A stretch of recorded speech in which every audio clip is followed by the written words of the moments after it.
What's happening, Vikings fans? Mitchell Renz here from Chat Sports, and on today's video, we're going to take an inside look at the Vikings' worst offseason move. Now, this isn't according to me, but I will give my opinion on the take here by Arif Hasan. So he goes on to say that the Vikings' worst offseason move was going ahead and signing Dalvin Tomlinson.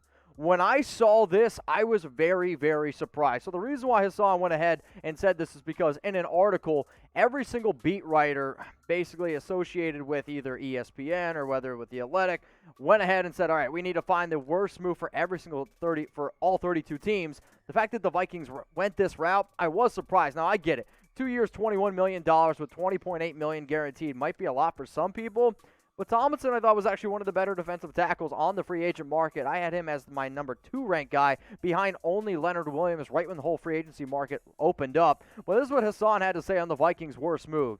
It's tough to say this because they signed a good player in Dalvin Tomlinson, but his role on the Vikings is unclear. Minnesota insists that he can play 3-technique defensive tackle next to nose tackle Michael Pierce, but really the Vikings will be running 2 run stuffers on early downs without much chance to create interior pressure. Now, I do 100% agree that I don't think that Tomlinson would be a very good 3 technique and that both him and Pierce are solid run stoppers. But to sit here and say that Tomlinson was the worst move that this Vikings team made the entire offseason, I kind of shake my head to that. And now they're also going to go ahead and bring up Pierce, who's also coming off a pretty halfway decent season, at least in 2019. He decided not to play in 2020.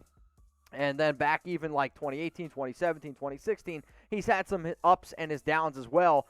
But Tomlinson is a major upgrade over Pierce as far as I'm concerned, just from a overall what you're hoping to get out of the defensive tackle position, because if you do want to find a 3 technique, Tomlinson, in my personal opinion, is the better player. But what we do here at Chat Sports is we ask questions. So if you disagree with me, if you disagree with my take on Tomlinson and Pierce, cool part about our show, you can let us know down in the comments section. So who's the better player? If you think it's Dalvin Tomlinson, I want you to type DT. If you think it's Michael Pierce, I want you to type MP. It's Tomlinson for me, and it's really not that much of a difficult discussion.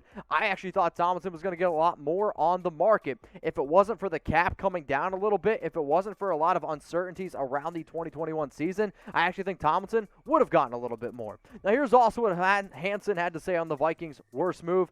That wouldn't be so bad if they had an edge presence besides Danielle Hunter, but they won't be able to create much pressure on early downs and will be reliant on somewhat absent third down package to hurry quarterbacks. The real mistake might have been Michael Pierce a year prior, as Tomlinson is an excellent nose tackle, but they can't undo that now. So that I agree with. You might be a little bit more upset that Pierce was the guy that you decided to sign last year, essentially, and not Tomlinson, because when you look at it, I don't know how exactly the Vikings are going to be able to create pressure. I know they made a few moves in the offseason, but you can't have this again. You can't be bottom 5 in the NFL being able to get after the quarterback. Any team on here, maybe minus the Titans, they were able to get away with it, but that's because that offense is pretty superior.